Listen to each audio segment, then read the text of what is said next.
This is Janet McElligott in Los Angeles, California, and it is the afternoon here.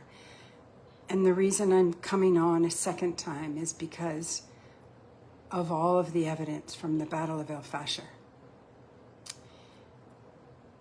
I have spent the morning in tears, to be perfectly frank, because it is clear that the United States government and our special envoy for African affairs is in cahoots with the UAE, because now evidence has shown that foreign fighters, at least 30 have been killed, I think, from Colombia, South Sudan, and who knows where else.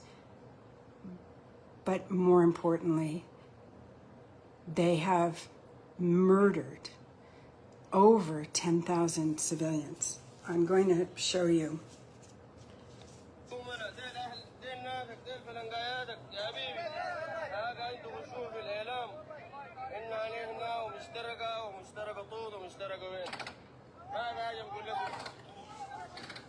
And unfortunately, that's just one of about 40 videos that I have.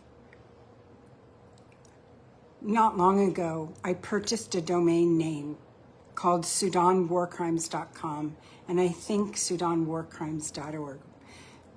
But I'm not a techie person. There's a Sudanese from El Fasher who lives in Saudi Arabia.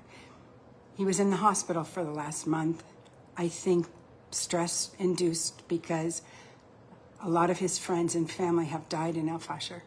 And then there's Bara, where I've gotten evidence of war crimes in Bara as well. And then we have Khartoum, and we have Kassala, and we have Atbara, and we have the bombings in Port Sudan.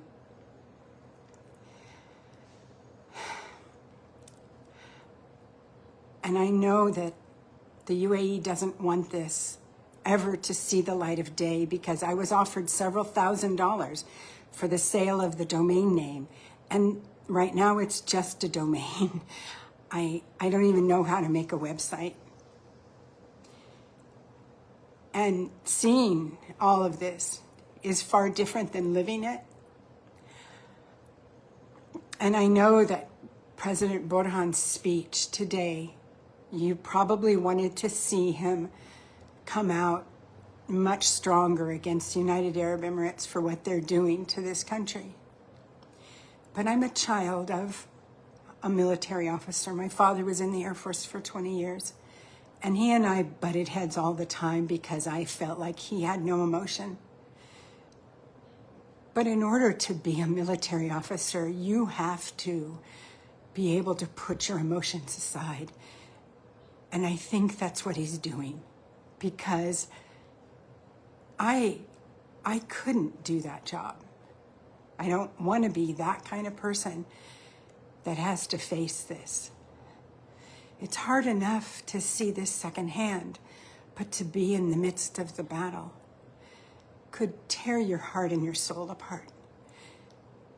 So I hope we all find a way to have this stop.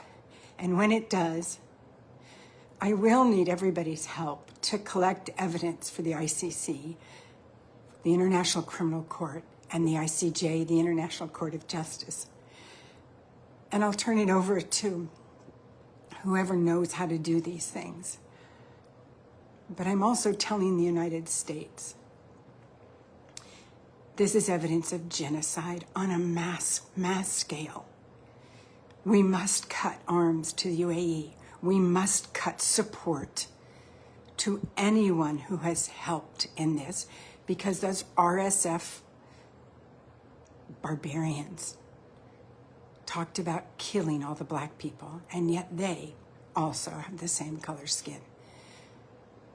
So first of all, President Trump, get a decent envoy, whoever it is. Make sure they understand what's going on in the country, and then advocate for the civilians whose bodies now litter the countryside, the roads in and out of these towns. And it's time that we get back to being champions for people. Thank you.